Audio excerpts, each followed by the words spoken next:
Magandang araw na naman sa inyo lahat tayo mga kabanana. At ngayon panibagong araw na naman. At ngayon is mga kabanana, birthday nga pala ni Joyce. So ano kaya magandang surprise para sa kanya? Hindi ko alam mga kabanana. Ang dami kong blackouts. Ay mga kabanana, nagkukulay po siya ngayon ng buhok kasi meron kayong pupuntahan mamaya. Oo. So sa Taguig ata. Oo. Gusto niya ito mag-picture. Picture natin siya ng buhok niya. So ngayon kukulay muna siya ng buhok. So sana matapos na. So magluluto muna tayo ng pagkain. So at magpo-post muna tayo ng video para sa promotion natin. So yun lang mga kabanana. So tapang inaantay natin, kumilos na tayo bago pa tayo malahit. Diba? Oo daw. Okay na, let's go guys. So, yun na nga mga kabanana, magkukulay nga tayo ng buhok. At alam nyo ba, yung araw na yan, hindi rin magandang pakiramdam ko, kaya buisit na buisit ako kay Bombanana. So, ang gamit nga nating pangkulay is itong TOV, black color. So, yun lang ginawa ko, minix ko lang yung ingredients niya. And, wala, let's go! Mag-i-start na tayo. At medyo magpapatulong nga tayo kay Bombanana kahit medyo nagdi-disagree ako na tulungan niya ako dahil nga wala ako sa mood. So makikita niyo ang aking dragon mood. So yan na nga, ganyan na nga yung kahaba yung buhok ko. So salamat kay Bombanana dahil napaka-patience niya sa akin. And love you. So, nag-start na nga ako maglagay ng kulay sa aking buhok. Medyo mahirap kasi yung part na sa dulo. Pero yung harapan, kayang-kaya ko na siyang kulayan. Kaya yan na nga, tinulungan na ako ni Bombanana.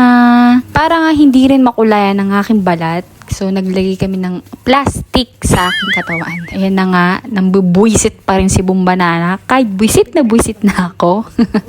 Pero love na love ko yan. At makikita nyo nga, yan na nga pinagpapatuloy ko ang pagkukulay. Habang si Bombanana nilalagyan ng plastic para hindi ako makulayan ang aking balat. At alam nyo ba mga kabanana, ang bili ko lang dito sa pangkulay nito ay 60 pesos. Yes, tama kayo dyan.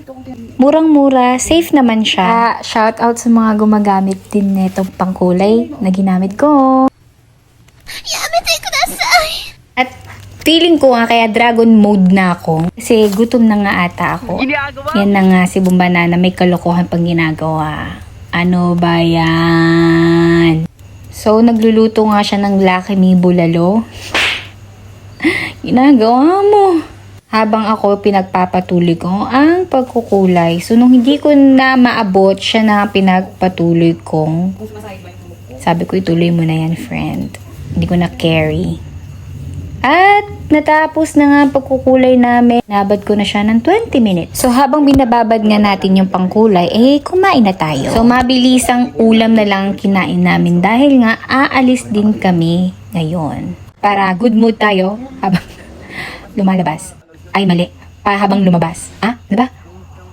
Para good mood tayo habang nasa labas. Yun, basta yun.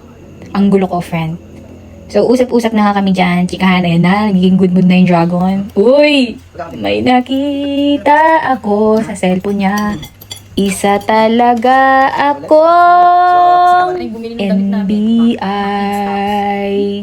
Dahil may nakita nga ako, gumawa na naman ako ng away. At dito na nga matatapos ang ating video. Kahit walang nanonood, magpapatuloy pa rin tayo mag-upload. Eto na yon. So ayun nga guys. Ayan. Nakabihis na po siya. Yan yung makikita nyo. Diba? So dahil birthday niya ngayon, special day niya kaya siya ay mag-checheverlu. Ayan. Oh, panis. Saan ka pa? Oh, Follow for more. See you and bye-bye!